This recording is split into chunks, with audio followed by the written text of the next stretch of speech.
नमस्कार साथियों, श्रीवत्स क्लासेज में आपका स्वागत है।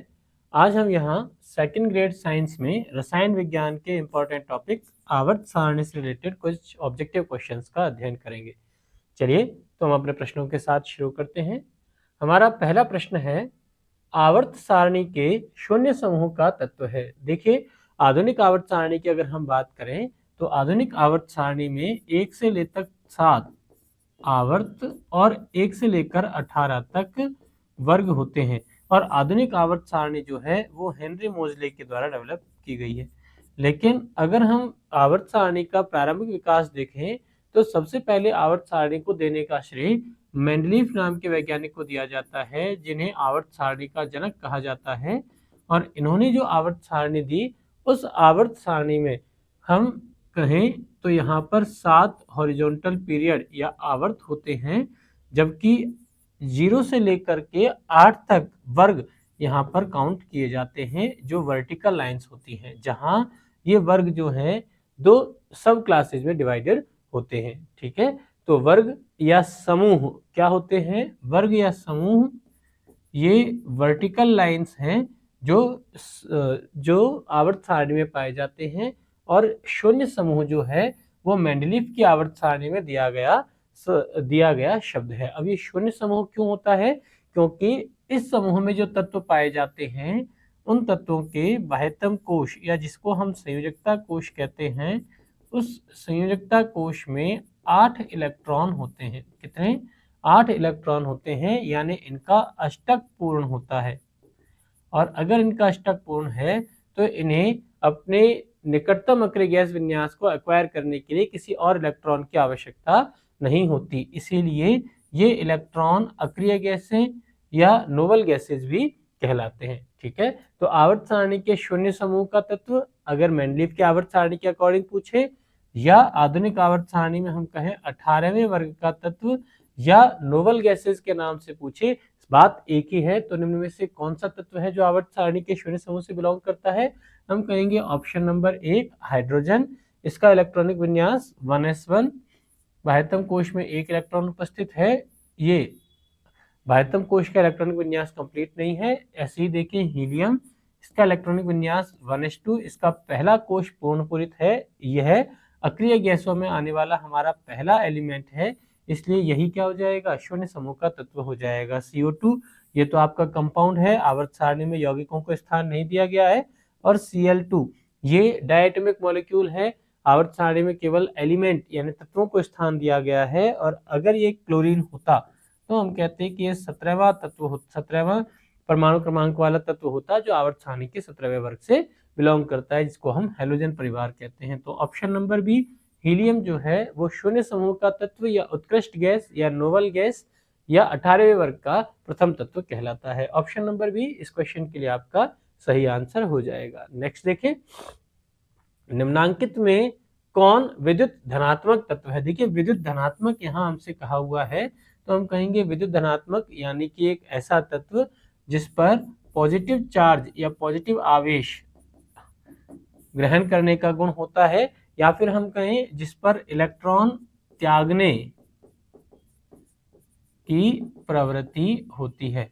तो निम्न में से वो कौन सा तत्व है जो विद्युत धनात्मक है, इलेक्ट्रॉन त्यागने का गुण जिसका है, या धनावेश जिस पर पाया जाता है? देखिए, कार्बन, फास्फोरस, क्लोरीन, ये तीनों तत्व जो हैं वो हमारे अधातु तत्व होते हैं। वहीं सोडियम जो आपका तत्व है ये कैसा है? ये हमारे धातु तत्व है। अगर हम सोडियम का परमाणु क्रमांक देखें तो परमाणु क्रमांक होता है इसका 11, और इलेक्ट्रॉनिक विन्यास देखें तो इसके पहले कोश में 2, दूसरे कोश में 8 और तीसरे कोश में 1 इलेक्ट्रॉन उपस्थित होता है। जैसे ही ये 1 इलेक्ट्रॉन त्याग देगा, निकटतम अक्रिय गैस में विन्यास को ग्रहण कर लेता है, यानी अष्टक इसका पूर्ण हो जाता है। तो ये तत्व हमारा क्या हो जाएगा? विद्युत धनात्मक तत्व हो जाएगा। इलेक्ट्रॉन त्यागने की प्रवृत्ति होगी, इसलिए सोडियम क्या है? धात्विक गुण प्रदर्शित करेगा, विद्युत धनात्मक तत्व हो जाएगा। ऑप्शन नंबर डी इस प्रश्न के लिए हमारा करेक्ट आंसर होगा। या इसमें और भी कोई ऐसे एलिमेंट होते जो धातु के गुण रखते, जैसे मैग्नीशियम, आयरन, कॉपर, ये सारे के सारे तत्व जो हैं उनमें इलेक्ट्रॉन त्यागने का गुण पाया जाता है, इसलिए सभी तत्व क्या होते हैं? विद्युत धनात्मक तत्वों की श्रेणी में काउंट किए जाते हैं। नेक्स्ट देखें, निम्नांकित में से कौन सा उपधातु है? देखिए, उपधातु या मेटेलॉइड क्या होते हैं? तो हम कहेंगे वे पदार्थ या वे तत्व जिनमें धातु और अधातु दोनों के ही गुण पाए जाते हैं, वे तत्व हमारे उपधातु या मेटेलॉइड कहलाते हैं। यानी वे तत्व जिनमें धातुओं के भी गुण हैं, जिनमें अधातुओं के भी गुण हैं, उन तत्वों को हम उपधातु या मेटेलॉइड कहते हैं। अब इनमें से आपसे पूछा गया है कौन सा तत्व उपधातु है। तो देखिए आधुनिक आवर्त सारणी की अगर हम बात करें तो आधुनिक आवर्त सारणी में जहां 1 से लेकर 18 तक वर्ग हमारे पास में हैं, 1 से लेकर 18 तक वर्ग हैं, इन 1 से लेकर 18 तक वर्गों में अगर हम 12 तक के वर्गों की बात करें तो ये सारे के सारे तत्व हमारी क्या होती हैं? धातुएं होती हैं। और जैसे जैसे हम दाईं ओर जाते जाते हैं, यानी पी ब्लॉक जो है, इस पी ब्लॉक में हमारी तीनों तरह के तत्व पाए जाते हैं, यानी धातु, उपधातु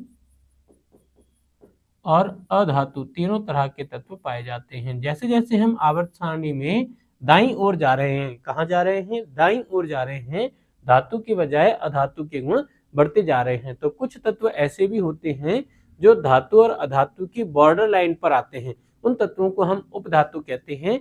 और आवर्त सारणी में जो तत्व हैं उनको हम इस प्रकार एक जिगजैग लाइन द्वारा डिफरेंशिएट करते हैं। ठीक है, तो ये जिगजैग लाइन के ऊपर नीचे आने वाले तत्व जो आपके हैं उन्हें हम उपधातु तत्व कहते हैं। इसमें आपके कौन से हो जाएंगे? जर्मेनियम, सिलिकॉन जैसे तत्व आपके हो जाएंगे। यानी ऑप्शन नंबर सी इस क्वेश्चन के लिए हमारा करेक्ट आंसर हो जाएगा। जिंक ये हमारी धातु है, संक्रमण धातु है जो 12वें वर्ग में बिलोंग करेगा। कैल्शियम ये तो दूसरे वर्ग से बिलोंग करने वाला क्षार धातु है। कार्बन ये हमारे नॉन मेटल में काउंट किया जाता है, अधातु होती है। तो जर्मेनियम जो 14वें वर्ग का तत्व है, जिसके ऊपर सिलिकॉन और नीचे इसकी जर्मेनियम आता है, ये दोनों क्या हो जाएंगे? हमारे उपधातु वर्ग हो जाएंगे। नेक्स्ट देखें, देखो अगला सवाल हमारे पास में, निम्न में से कौन उत्कृष्ट गैस है? तो देखिए उत्कृष्ट गैस कहें, चाहे नोबल गैस कहें, चाहे अक्रिय गैस कहें या शून्य समूह कहें, हमारी बात एक ही है। ठीक है, तो इनमें में से कौन उत्कृष्ट गैस है? हम कहेंगे वे गैसें जिनमें बाह्यतम कोश का अष्टक पूर्ण होता है। क्या? बाह्यतम कोश का अष्टक पूर्ण होता है, उत्कृष्ट गैसें कहलाती हैं। तो देखिए आर्गन ये हमारे वर्ग संख्या 18 का परमाणु क्रमांक 18 वाला तत्व है, ये हमारे उत्कृष्ट गैस के वर्ग में रखा जाता है। इस आर्गन के अलावा हीलियम, नियन, क्रिप्टन, जीनन और रेडॉन ये भी हमारे क्या होंगे? उत्कृष्ट गैस के तत्व होते हैं, जिनके परमाणु क्रमांक क्रमशः 2, 10, आर्गन के लिए 18, क्रिप्टन के लिए 36, जीनन के लिए 54 और रेडॉन के लिए 86 होते हैं। कौन से तत्व होंगे? अगर हम इनके बाह्यतम कोश की इलेक्ट्रॉनिक विन्यास की बात करें तो हीलियम को छोड़कर अन्य सभी तत्वों का इलेक्ट्रॉनिक विन्यास NH2 NP6 होता है, यानी बाह्यतम कोश में इनका अष्टक पूर्ण होता है, जहां N क्या है? इनके आवर्त की संख्या या बाह्यतम कोश की संख्या को रिप्रेजेंट करने का काम करता है। तो ये सभी तत्व जो हैं इनके बाह्यतम कोश में 8 इलेक्ट्रॉन उपस्थित हैं, अष्टक पूर्ण है, अक्रिय होते हैं, रासायनिक अभिक्रियाशीलता बहुत कम या हम कहें न के बराबर होती है या 0 होती है, संयोजकता 0 है। इसीलिए इन तत्वों को हम उत्कृष्ट गैसें, नोबल गैसें, अक्रिय गैसें या शून्य समूह के तत्व कह देते हैं। तो यहाँ पर हमारा सुटेबल ऑप्शन आर्गन दिया हुआ है, आर्गन हमारे करेक्ट हो जाएगा। बाकी आर्गन के अलावा हीलियम, नियन, क्रिप्टन, जीनन और रेडॉन ये जो तत्व हैं ये भी आपके क्या होते हैं? ये उत्कृष्ट गैस तत्वों में काउंट किए जाते हैं। ठीक है, ये हमारे आवर्त में सबसे दाईं ओर आने वाले तत्व होते हैं, जो कि 18वें वर्ग से बिलोंग करते हैं। ठीक है, नेक्स्ट देखें अगला प्रश्न हमारा, निम्नांकित में से कौन विद्युत ऋणात्मक होते हैं? देखिए विद्युत धनात्मक के लिए हमने कहा कि विद्युत धनात्मक यानी वो तत्व जो इलेक्ट्रॉन दे सकते हैं। तो हम कहेंगे यदि एक एलिमेंट ए हम लें जिसके इलेक्ट्रॉन गेन करने की प्रवृत्ति है, इलेक्ट्रॉन ग्रहण करने का गुण जिसमें पाया जाता है, तो ये ए क्या होगा? ए माइनस का निर्माण कर लेगा। तो वह तत्व जो ए माइनस बन जाता है, इलेक्ट्रॉन ले लेता है, क्या होगा? अधातु गुण दर्शाने वाला तत्व होगा। क्या हो जाएगा? अधातु गुण दर्शाने वाला तत्व होगा। और इस पर क्या है? नेगेटिव आवेश आ जाता है, यानी विद्युत ऋणात्मकता आ जाती है। इलेक्ट्रॉन लेने का गुण जिसका पाया जाता है, तो ऐसे कौन से तत्व होंगे? वे सारे के सारे तत्व हमारे जनरली अधातु गुण वाले तत्व होंगे। तो देखिए धातुएं, ये तो हमारा ऑप्शन नहीं होगा, क्योंकि धातुओं में तो इलेक्ट्रॉन त्यागने का गुण होता है, धनावेश खुद पर ग्रहण करने की प्रवृत्ति पाई जाती है। अधातुएं जो हैं उनमें इलेक्ट्रॉन गेन करने का गुण पाया जाता है, इलेक्ट्रॉन लेने की प्रवृत्ति पाई जाती है, फिर चाहे वो कोई भी धातु हो। जैसे हेलोजन की हम बात करें, जनरली फ्लोरीन, क्लोरीन, ब्रोमीन या आयोडीन, किसी भी हेलोजन की बात करें तो ये सब क्या करेंगे? इलेक्ट्रॉन ग्रहण करके हैलाइड का फॉर्मेशन कर लेते हैं। मिश्र धातुएं, ये दो या दो से अधिक धातुओं का कॉम्बिनेशन होती है, जिनमें भी धातुओं के गुण पाए जाते हैं, और इनमें से सभी, ये हमारे इनकरेक्ट ऑप्शन है। ऑप्शन नंबर बी, अधातुएं जो है वो इस प्रश्न के लिए हमारा करेक्ट ऑप्शन हो जाएगा। यानी विद्युत ऋणात्मकता कौन सी तत्वों में पाई जाती है? अधातुओं में विद्युत ऋणात्मकता का गुण पाया जाता है, या हम कहें इलेक्ट्रॉन ग्रहण करने की प्रवृत्ति इनमें पाई जाती है।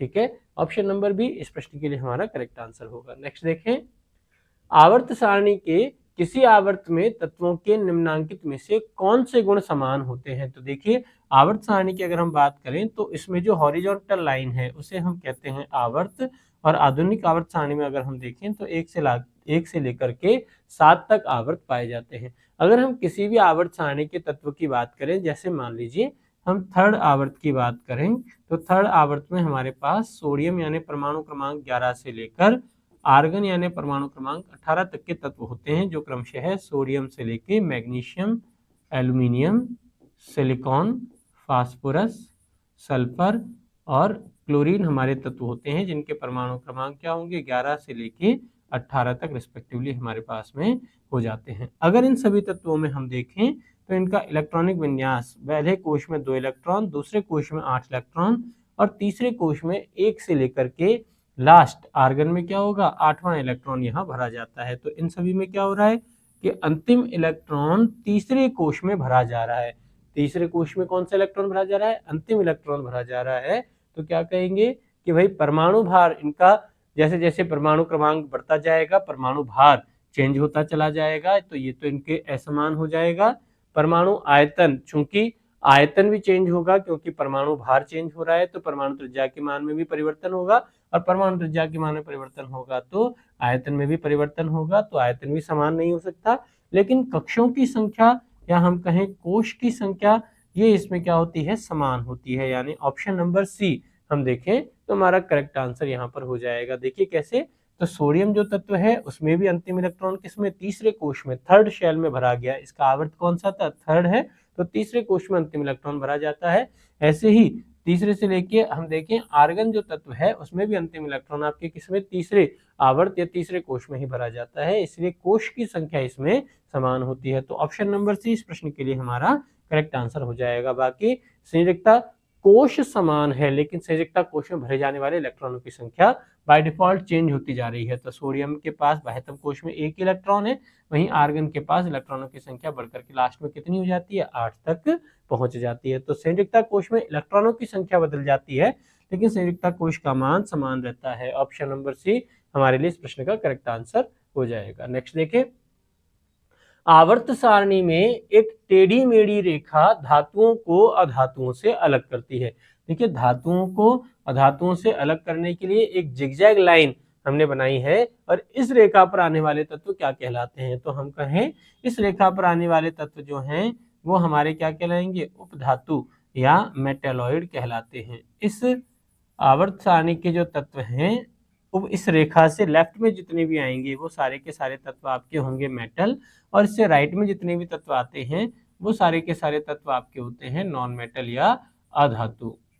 तो इस लाइन पर आने वाले जितने भी एलिमेंट हैं ये सारे के सारे एलिमेंट आपके उपधातु या मेटेलॉइड कहलाते हैं। तो वो तत्व जो आवर्त सारणी में इस टेढ़ी मेढ़ी रेखा जिगजैग लाइन पर आते हैं वो क्या सारे के सारे क्या कहलाते हैं? उपधातु तत्व कहलाते हैं। Point number 1। दूसरी बात हम इसके साथ में कह सकते हैं कि ये जो पी ब्लॉक जो हमारा आवर्त सारणी में है, पी ब्लॉक आवर्त सारणी का इकलौता ऐसा स्थान है जिसमें तीनों ही तरह के तत्व पाए जाते हैं, यानी जिसमें धातुएं भी हमारी होती हैं, जिसमें अधातुएं भी हमारी होती हैं, और जिसमें उपधातु भी हमारे पास में होती हैं। यानी पी ब्लॉक आवर्त सारणी का इकलौता ऐसा खंड या पार्ट है जिसमें आपके तीनों तरह के एलिमेंट पाए जाते हैं। उसके अलावा जितने भी आपके ब्लॉक हैं, चाहे वो एस ब्लॉक हो, चाहे डी ब्लॉक हो, चाहे एफ ब्लॉक हो, उन सभी में क्या होती है, धातुएं पाई जाती हैं। तो आवर्त सारणी का इकलौता ऐसा ब्लॉक है जिसमें अधातु पाई जाती है, इकलौता ऐसा ब्लॉक है जिसमें उपधातु पाई जाती है, और इकलौता ऐसा ब्लॉक है जिसमें धातु, अधातु और उपधातु तीनों पाए जाते हैं। कौन सा, पी ब्लॉक हमारा होता है।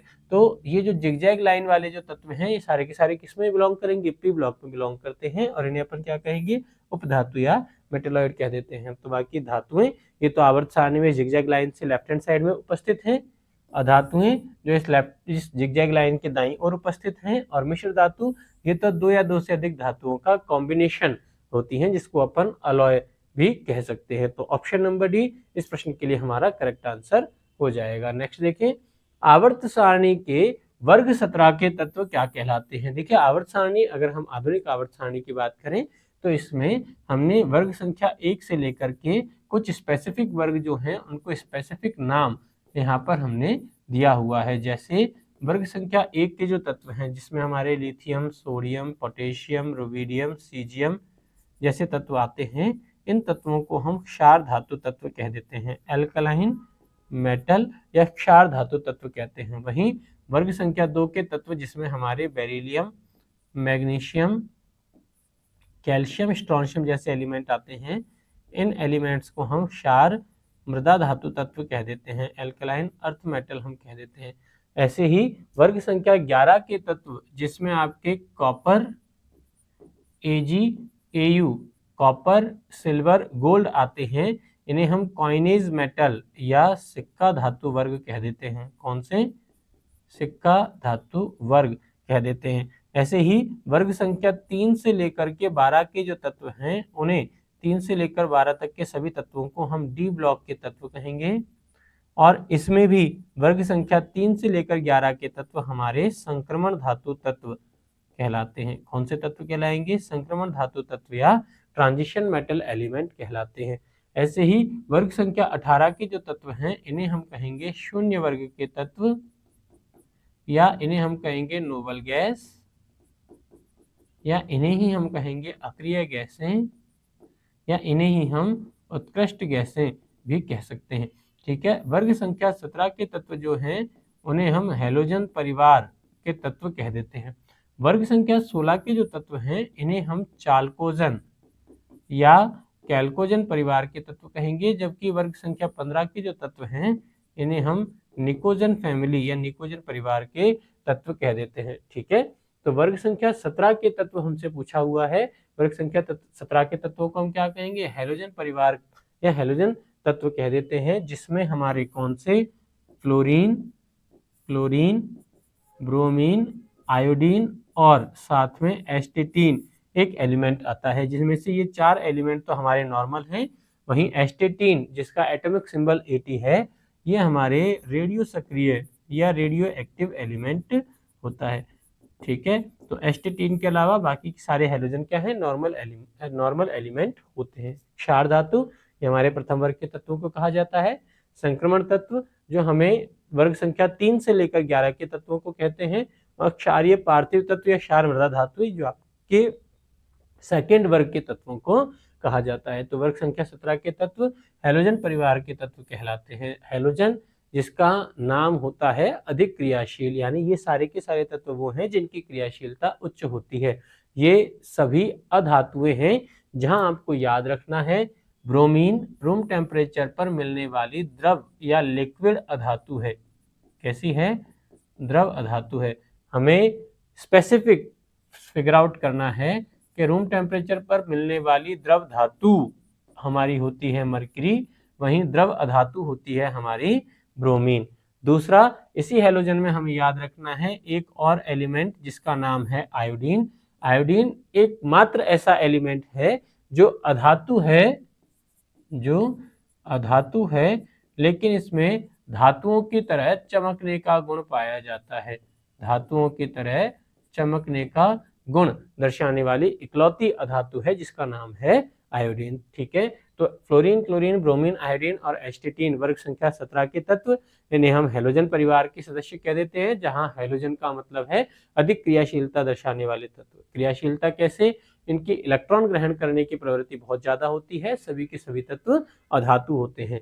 बाकी दो स्पेसिफिक बातें जो हमें याद रखनी है, ब्रोमीन कमरे के ताप पर लिक्विड स्टेट में पाई जाने वाली नॉन मेटल या अधातु है, और आयोडीन यह अधातु है लेकिन इसमें धातुओं की तरह चमकने का गुण पाया जाता है। चलिए नेक्स्ट अगले प्रश्न की तरफ देखें।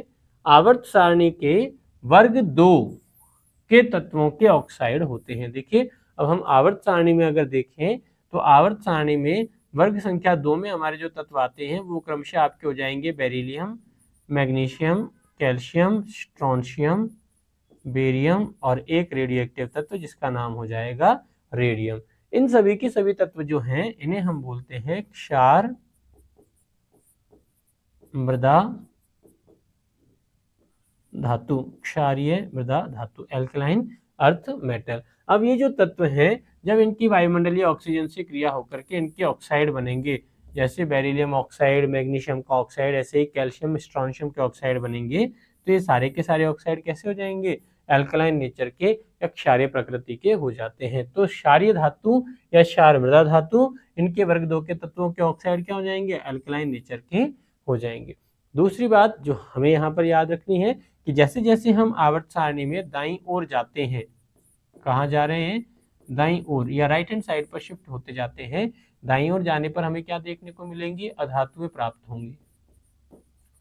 और ये जो अधातुएं हैं इनके अगर हम ऑक्साइड बनाएंगे तो इन अधातुओं के ऑक्साइड हमें अम्लीय प्रकृति के दिखते हैं। कैसे दिखेंगे अधातुओं के ऑक्साइड? एसिडिक नेचर के या अम्लीय प्रकृति के दिखेंगे। तो अगर आपसे अधातु पूछ लिया जाता तो हम कहेंगे अधातुओं के ऑक्साइड ये अम्लीय प्रकृति के होते हैं। अगर आपसे मेटलॉइड या उपधातु पूछ लिए जाते तो उपधातुओं के ऑक्साइड जो हैं वो उभयधर्मी एम्फोटेरिक नेचर के होते हैं, यानी एसिड के साथ बेस का और बेस के साथ एसिड की नेचर को रिप्रेजेंट करते हैं। वहीं जनरली जो धातुएं होती हैं उन धातुओं के ऑक्साइड जो होते हैं वो एल्कलाइन नेचर के या क्षारीय प्रकृति के होते हैं। ऑप्शन नंबर सी इस क्वेश्चन के लिए हमारा करेक्ट आंसर हो जाएगा। नेक्स्ट देखें, अष्टक नियम का प्रतिपादन किस वैज्ञानिक ने किया था? देखिए वैज्ञानिक का नाम हमसे पूछा हुआ है, तो अष्टक नियम क्या होता है? सबसे पहले तो हम ये देखें कि जो आधुनिक आवर्त सारणी का विकास हुआ उस आधुनिक आवर्त सारणी को वर्तमान स्वरूप में पहुंचने से पहले अलग अलग वैज्ञानिकों ने अलग अलग तरीके से आवर्त सारणी डेवलप करने का काम किया, जिसमें पहले वैज्ञानिक थे हमारे डॉबेराइनर। कौन? डॉबेराइनर, जिन्होंने 3 तत्वों का एक समूह बनाया जिसे हम ट्रायाड या त्रिक कह देते हैं, जहां इन्होंने बताया कि एलिमेंट नंबर 1 और एलिमेंट नंबर 3 के परमाणु भारों का अगर हम औसत निकालें तो यह एलिमेंट नंबर 2 के परमाणु भार के इक्वल हो जाता है। उनके बाद में जो दूसरे साइंटिस्ट हुए उनका नाम था हमारे न्यूलैंड, और इन्होंने क्या कहा? इन्होंने तत्वों को उनके परमाणु भारों के बढ़ते हुए क्रम में व्यवस्थित किया और अष्टक नियम दिया। कैसा नियम? अष्टक नियम दिया, जहां इन्होंने बताया कि तत्वों को अगर हम उनके बढ़ते हुए परमाणु भार के क्रम में व्यवस्थित करें तो तत्व नंबर 1 और तत्व संख्या 8 के गुण जो हैं वो समान होते हैं। तत्व नंबर 1 और तत्व संख्या 8 के गुण समान होते हैं, और ऐसे तत्व जो हैं वो क्या कहलाएंगे? अष्टक नियम के अकॉर्डिंग काउंट किए जाते हैं। तो इस अष्टक नियम का प्रतिपादन किन्होंने किया था? ये प्रतिपादन करने का काम किया था न्यूलैंड्स ने। इसके बाद में जो तीसरी आवर्त सारणी जो डेवलप की थी वो मेंडलीफ नाम के साइंटिस्ट ने डेवलप की थी, और इन्होंने आवर्त सारणी को विकसित करने के लिए आवर्तिता नियम दिया था। इन्होंने एक प्रिंसिपल ओरिएंट किया था, फंडामेंटल प्रिंसिपल को आधार बनाकर इन्होंने अपनी आवर्त सारणी डेवलप की। इसीलिए मेंडलीफ को फाउंडर या आवर्त सारणी का जनक कहा जाता है। ठीक है, मेंडलीफ को क्या कहेंगे हम? आवर्त सारणी का जनक कह देते हैं। तो इन्होंने आवर्त सारणी को विकसित करने का काम, सबसे पहले एक सिस्टमैटिक ढंग से एलिमेंट को व्यवस्थित करने का काम किया था, और मोजले इन्हें आधुनिक आवर्त सारणी का जनक कहा जाता है, जिन्होंने वर्तमान समय में जो आवर्त सारणी हम देख रहे हैं इसको डेवलप करने का काम किया था। तो अष्टक नियम का प्रतिपादन किन्होंने किया? ये प्रतिपादन करने का काम किया था न्यूलैंड्स नाम के साइंटिस्ट ने। ऑप्शन नंबर सी इस प्रश्न के लिए हमारा करेक्ट आंसर हो जाएगा। नेक्स्ट देखें, आवर्त सारणी में सबसे अधिक विद्युत ऋणात्मक तत्व का नाम है। देखिए, तो आवर्त सारणी की अगर हम बात करें तो सबसे अधिक विद्युत ऋणात्मकता दर्शाने वाला तत्व आपका कौन सा होता है। देखिए, दो बातें हमें यहाँ पर याद रखनी है। एक तो इलेक्ट्रॉन ग्रहण करने का गुण, जो इलेक्ट्रॉन ग्रहण करने का गुण है इसको हम बोलते हैं इलेक्ट्रॉन बंधुता, और एक सहसंयोजक बंध से बंधित इलेक्ट्रॉनों को अपनी तरफ खींचने का गुण है, इसको हम बोलते हैं विद्युत ऋणता।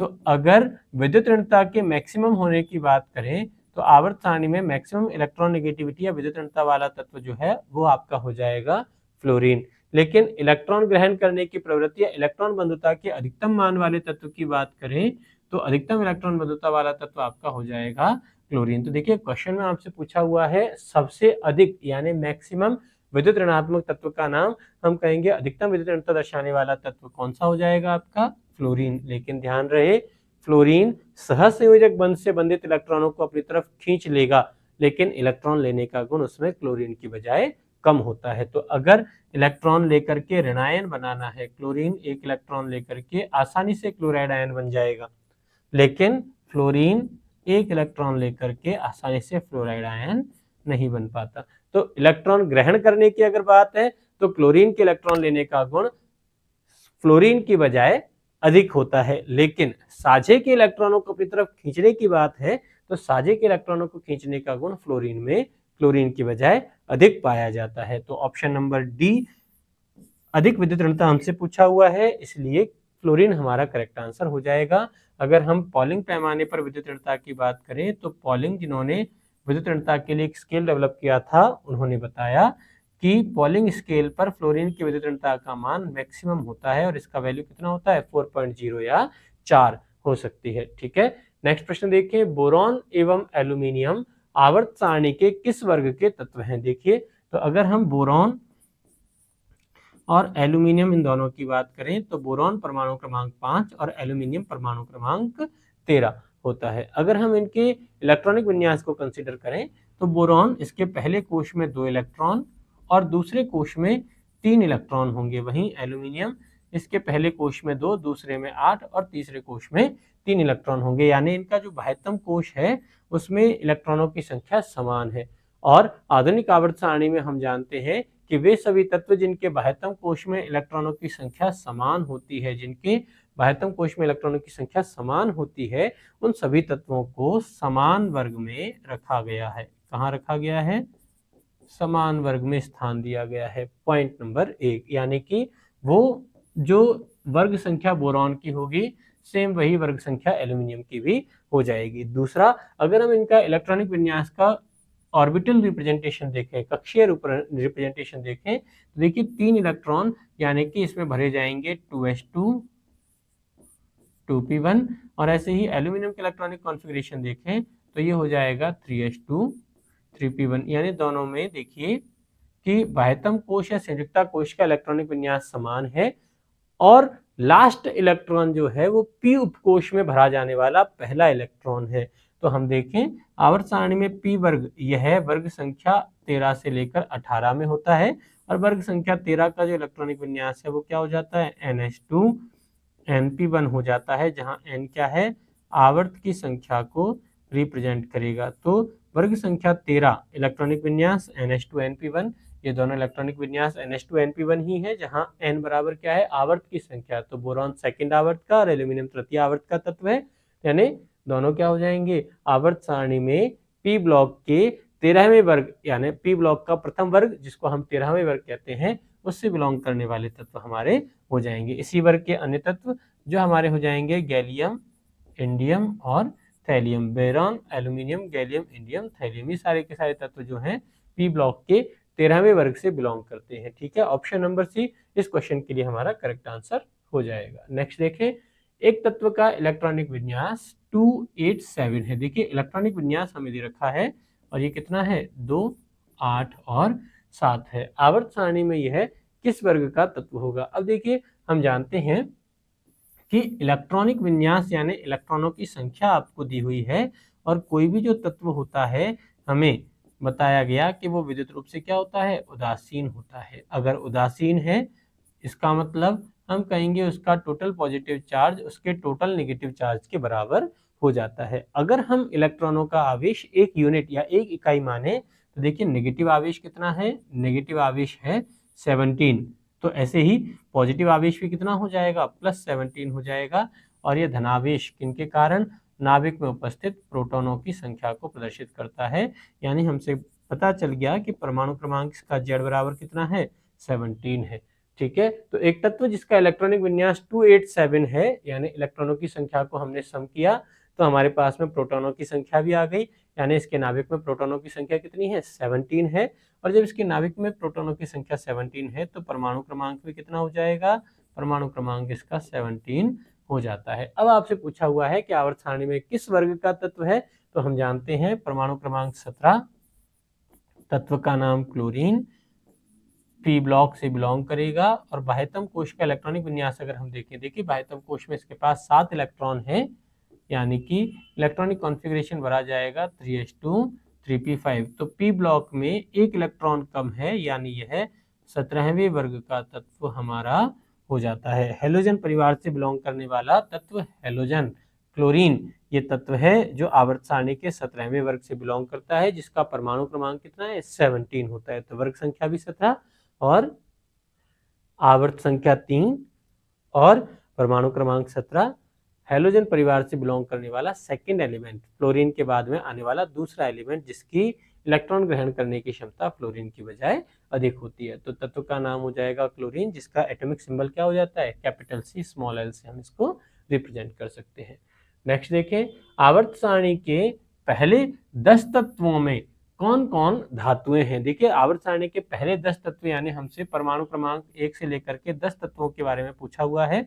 तो हम जानते हैं, देखिए आवर्त सारणी के परमाणु क्रमांक पहले वाला तत्व हमारा हाइड्रोजन, ऐसे ही परमाणु क्रमांक 2 वाला तत्व हमारा हीलियम, परमाणु क्रमांक 3 वाला तत्व हमारा लिथियम, परमाणु क्रमांक 4 वाला तत्व हमारा हो जाएगा बेरिलियम, 5 वाला तत्व हमारा हो जाएगा बोरॉन, 6 के लिए तत्व हो जाएगा कार्बन, 7 के लिए जो तत्व होगा उसको हम कहेंगे नाइट्रोजन, 8 वाले तत्व का नाम हो जाएगा ऑक्सीजन, 9 वाले तत्व का नाम हो जाएगा फ्लोरीन और 10 वाले तत्व का नाम हो जाएगा नियॉन। तो ये हमारे परमाणु क्रमांक 1 से लेकर 10 तक के 10 एलिमेंट हो गए। इन एलिमेंट में से अगर हम देखें तो हाइड्रोजन और हीलियम, ऐसे ही नाइट्रोजन, ऑक्सीजन, फ्लोरीन, नियन और कार्बन, ये सारे के सारे जो एलिमेंट हैं, ये सारे के सारे एलिमेंट आपके क्या हैं, गैसियस एलिमेंट हैं। कैसे तत्व हैं, गैसियस एलिमेंट है।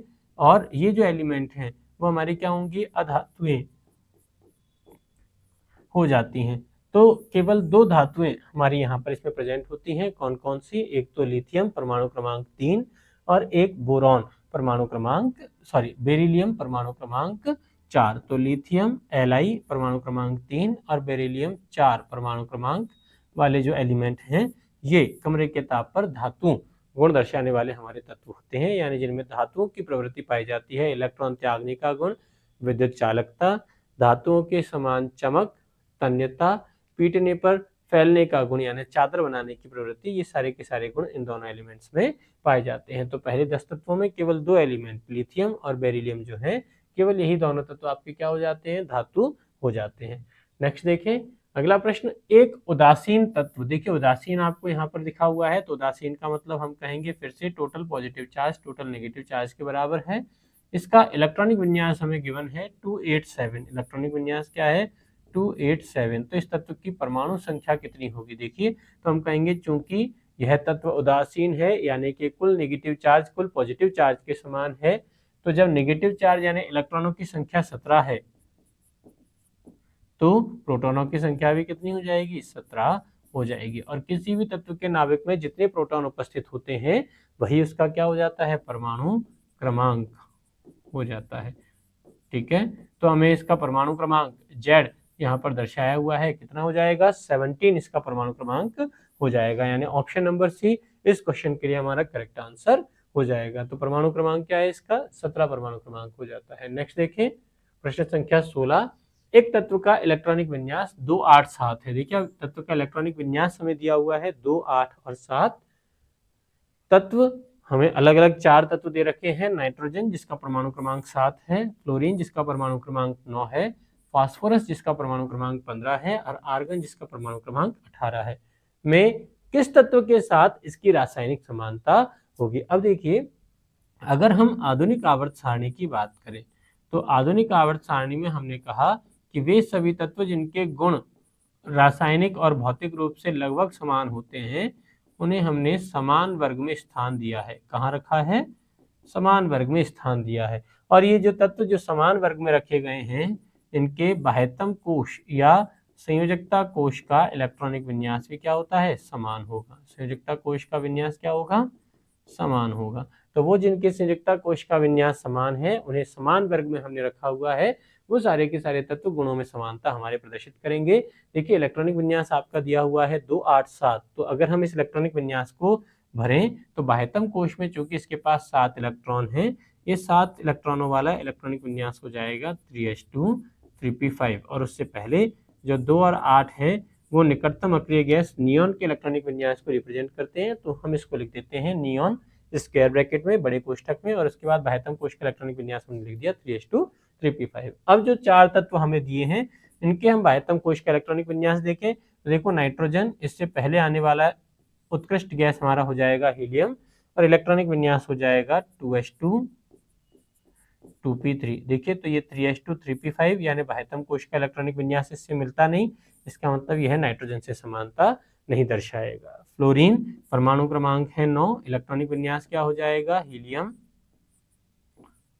2s2 2p5। देखिए, तो फ्लोरीन का इलेक्ट्रॉनिक विन्यास, ये जो हमें तत्व दिया गया है उसके इलेक्ट्रॉनिक विन्यास बाह्यतम कोश या संयुक्ता कोश के इलेक्ट्रॉनिक विन्यास के समान है। यहाँ भी देखो 3s2 3p5 और यहाँ क्या है? 2s2 2p5, यानी ये जो तत्व है वो फ्लोरीन से समानता प्रदर्शित करेगा। ऐसे ही देखो फास्फोरस, इसका इलेक्ट्रॉनिक विन्यास अगर हम देखें तो फास्फोरस से पहले आने वाली उत्कृष्ट गैस हमारी हो जाएगी नियन और इलेक्ट्रॉनिक विन्यास होगा 3s2 3p3। तो फास्फोरस का इलेक्ट्रॉनिक विन्यास अगर हम चेक करें तो ये नाइट्रोजन के इलेक्ट्रॉनिक विन्यास के समान है, यानी नाइट्रोजन और फास्फोरस ये दोनों समान वर्ग में रखे गए हैं और इनको गुणों में समानता होगी। ऐसे ही हम आर्गन का इलेक्ट्रॉनिक विन्यास देखें तो आर्गन परमाणु क्रमांक 18, इसका बाह्यतम कोश जो होता है उसमें अष्टक पूर्ण होता है, यानी 3s2 3p6 इसका इलेक्ट्रॉनिक विन्यास जो होगा।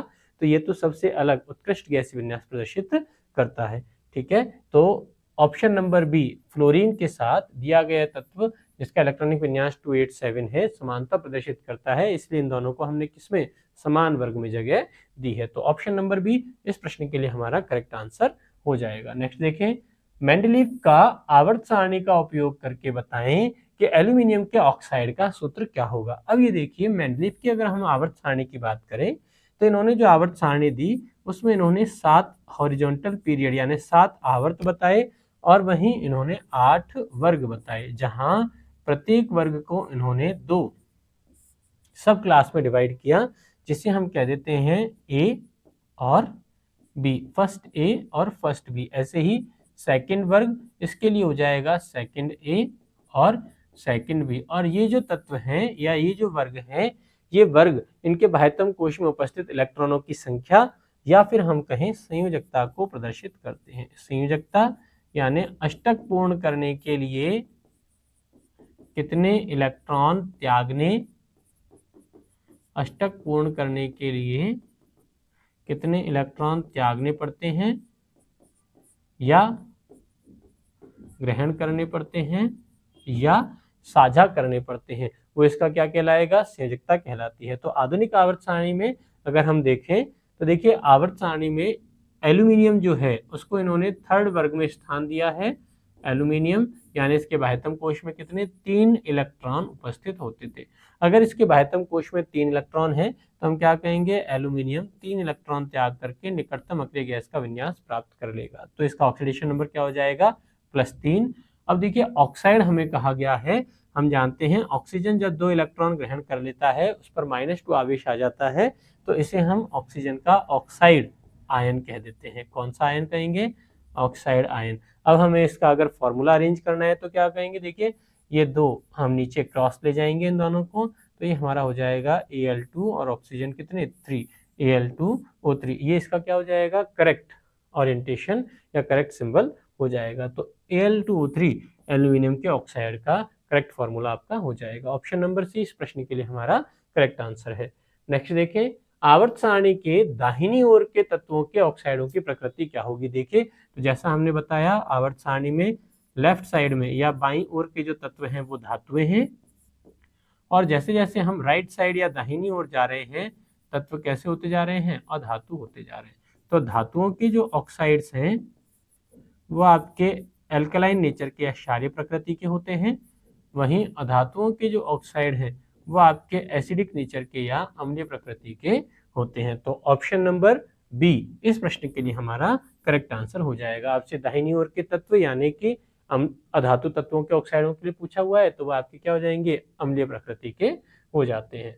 नेक्स्ट देखें, वे तत्व जिनके बाह्य कोश पूर्ण होते हैं, जिनका बाहरी शेल क्या होता है, पूर्ण होता है, क्या कहलाते हैं। तो देखिए, बाह्य कोश पूर्ण होने का मतलब कि इनमें बाह्यतम कोश में अष्टक पूर्ण होता है। अष्टक पूर्ण होगा यानी बाह्यतम कोश में 8 इलेक्ट्रॉन पूरे पूरे पाए जाते हैं, और जिनके पास 8 इलेक्ट्रॉन पूरे होते हैं वो तत्व आपके क्या कहलाएंगे, उत्कृष्ट गैसें या नोबल गैसें या अक्रिय गैसें या शून्य वर्ग के तत्व या शून्य समूह के तत्व या 18वें वर्ग के तत्व कहलाते हैं। तो ऑप्शन नंबर बी इस प्रश्न के लिए हमारा करेक्ट आंसर हो जाएगा। नेक्स्ट देखें, लिथियम, सोडियम और पोटेशियम के बाह्य कोश में कितने इलेक्ट्रॉन विद्यमान होते हैं। तो देखिए, लिथियम, सोडियम और पोटेशियम, इनका अगर हम परमाणु क्रमांक देखें तो क्रमशः होता है 3, 11 और 19। ये आवर्त सारणी के प्रथम वर्ग से बिलोंग करते हैं। कहाँ से, फर्स्ट वर्ग से बिलोंग करते हैं, जिसे हम कहेंगे क्षार धातु। अगर हम इन सभी का इलेक्ट्रॉनिक विन्यास देखें तो इन सभी का सामान्य इलेक्ट्रॉनिक विन्यास होता है NS1, जहां N क्या है, आवर्त की संख्या है। जैसे लिथियम या आवर्त सारणी के सेकंड आवर्त में आता है तो इसके बाह्यतम कोश का इलेक्ट्रॉनिक विन्यास क्या हो जाएगा, 2s1। ऐसे ही पोटेशियम या आवर्त सारणी के चतुर्थ आवर्त में आता है तो इसका इलेक्ट्रॉनिक विन्यास क्या हो जाएगा, 4s1। तो लिथियम, सोडियम और पोटेशियम, ये बाह्यतम कोश का इलेक्ट्रॉनिक विन्यास क्या है, NS1, यानी इनके बाह्यतम कोश में कितने इलेक्ट्रॉन उपस्थित है, एक ही इलेक्ट्रॉन उपस्थित होता है। तो ऑप्शन नंबर ए इस क्वेश्चन के लिए हमारा करेक्ट आंसर हो जाएगा। और ये क्या करेंगे कि एक इलेक्ट्रॉन को त्याग करके आसानी से धातु धनायन बना लेते हैं। इलेक्ट्रॉन त्यागने का गुण इनमें प्रबल पाया जाता है, जिसको ग्रह त्याग करके ये निकटतम अक्रिय गैस का विन्यास प्राप्त कर लेते हैं। नेक्स्ट देखें, Ga, Ge, As, Se और Be में किस तत्व में सबसे अधिक धात्विक गुण होते हैं। तो देखिए, उसके लिए अगर हम इन तत्वों की रिस्पेक्टिव पोजीशन देखें तो बेरिलियम यह सेकंड आवर्त के सेकंड वर्ग में पाए जाने वाला तत्व होता है। वहीं अगर हम और तत्वों की स्थिति देखें तो बाकी के जो हमारे एलिमेंट दिए गए हैं वो पी ब्लॉक के तत्व हैं, जहां पी ब्लॉक में देखिए फोर्थ आवर्त से बिलोंग करेंगे हमारे, जैसे बोरॉन वाली जो फैमिली है उस बोरॉन वाली फैमिली में हमारे फोर्थ आवर्त में आ जाएगा गैलियम। ऐसे ही कार्बन वाली फैमिली में हमारे पास में आ जाएगा जर्मेनियम।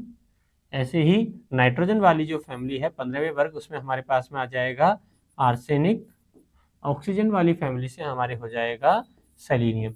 ठीक है, तो हम क्या देख रहे हैं कि ये जो तत्व हैं हमें दिया हुआ है beryllium, germanium, gallium, germanium, arsenic और सेलेनियम। तो हम दाईं ओर जा रहे हैं। कहाँ जा रहे हैं हम, राइट हैंड साइड पे जा रहे हैं। और जैसे जैसे हम दाईं ओर जाते हैं अधातुओं के जो गुण हैं वो बढ़ते चले जाते हैं। अगर अधातुओं के गुण बढ़ेंगे तो धातुओं के गुण रिस्पेक्टिवली क्या होते जाएंगे, कम होते चले जाते हैं। ठीक है, यानी वो तत्व जो सबसे लेफ्ट हैंड साइड पे होगा, जो सबसे बाईं ओर होगा, वो तत्व क्या हो जाएंगे, प्रबल धात्विक गुण दर्शाने वाले हो जाएंगे। और ये देखिए, ये जो तत्व हैं इन सभी तत्वों में बेरिलियम हमारा जो तत्व है वो सेकेंड आवर्त में बिलोंग करता है, दूसरे वर्ग से बिलोंग करता है, सबसे बाईं ओर स्थित है। इसीलिए इन दिए गए सभी तत्वों में बेरिलियम जो होगा उसमें धात्विक गुण सबसे ज्यादा होंगे। और जैसे जैसे हम दाईं ओर जाते जाएंगे यानी सेलेनियम जो होगा उसमें अधातु गुण सबसे ज्यादा हो जाएंगे। तो ऑप्शन नंबर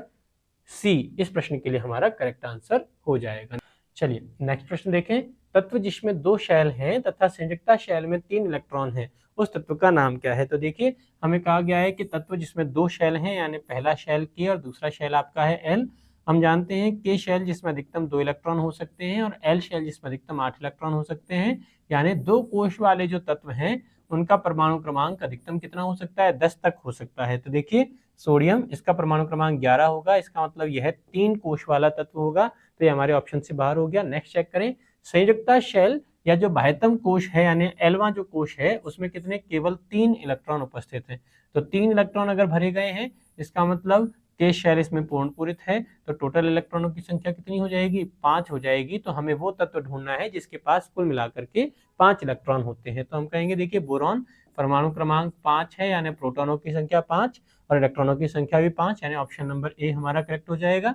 कार्बन, इसके पास परमाणु क्रमांक 6 यानी इलेक्ट्रॉनों की संख्या 6 होती है, तो ये सेकंड शेल में तो आएगा लेकिन ये तत्व हमारा दिया गया तत्व नहीं होगा। इसी तरह से नाइट्रोजन, ये भी सेकंड शेल यानी सेकंड आवर्त का तत्व होगा, लेकिन इसके परमाणु क्रमांक में बाह्यतम कोश में इलेक्ट्रॉनों की संख्या क्रमशः 4 और 5 हो जाती है। तो ऑप्शन नंबर ए इस क्वेश्चन के लिए हमारा करेक्ट आंसर हो जाएगा। नेक्स्ट देखें, तत्व जिसमें 3 शेल हैं। देखिए अब क्या आपको कहा है 3 शेल हैं, यानी पहला कोश है K, दूसरा है L और तीसरा हो गया M।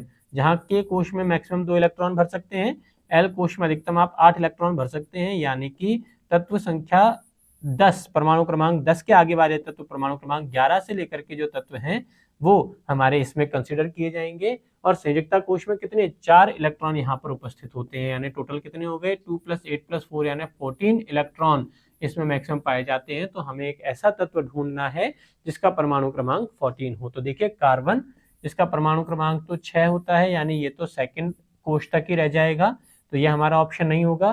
क्लोरीन, इसका परमाणु क्रमांक होता है 17, लेकिन हमें 14 इलेक्ट्रॉन वाला एलिमेंट चाहिए, इसका मतलब ये भी आंसर नहीं होगा। सिलिकॉन, इसका परमाणु क्रमांक है 14 और यही हमें डिजायर्ड है, इसका मतलब सिलिकॉन हमारे इस प्रश्न का आंसर हो जाएगा। और फ्लोरीन, परमाणु क्रमांक 9 है, इसका इलेक्ट्रॉनिक विन्यास में तो सेकंड कोश में 7 इलेक्ट्रॉन होंगे, इसका मतलब ये भी हमारा करेक्ट आंसर नहीं होगा। तो ऑप्शन नंबर सी सिलिकॉन इस प्रश्न के लिए हमारा सही उत्तर हो जाएगा। नेक्स्ट देखें, आधुनिक आवर्त सारणी की क्षैतिज कतारें क्या कहलाती हैं। देखिए हम जानते हैं आधुनिक आवर्त सारणी जो है इसमें जो क्षैतिज लाइनें बनी हुई हैं, ये क्षैतिज लाइनें आपकी कहलाती हैं आवर्त, जहां 1 से लेकर 7 आवर्त हमारे पास में होते हैं, ठीक है। और इसकी जो ऊर्ध्वाधर लाइनें हैं, जो उदग्र रेखाएं हैं, इन्हें हम कहते हैं वर्ग, जिनकी संख्या 1 से लेकर 18 तक होती है। तो हमसे क्षैतिज लाइनों के लिए पूछा हुआ है, हम कहेंगे आधुनिक आवर्त सारणी की क्षैतिज लाइनें आवर्त कहलाती हैं, ठीक है। आवर्त या पीरियड भी इनको अपन कह देते हैं। That means option number C इस क्वेश्चन के लिए हमारा करेक्ट आंसर हो जाएगा। नेक्स्ट अगला प्रश्न देखिए, सिलिकॉन है। देखिए सिलिकॉन हम जानते हैं वर्ग संख्या 14 में ये आता है, कार्बन फैमिली का सेकंड एलिमेंट है, परमाणु क्रमांक 14 होता है, आवर्त सारणी के 14वें वर्ग और तीसरे आवर्त से ये तत्व बिलोंग करता है।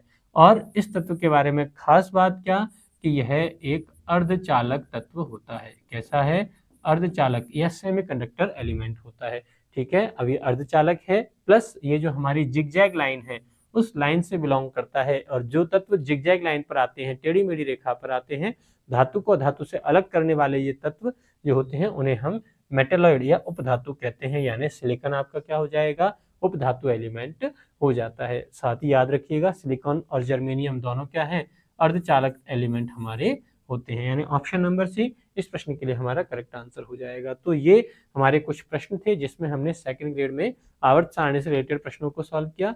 नेक्स्ट लेक्चर में हम नए प्रश्नों के साथ फिर से मिलेंगे। धन्यवाद।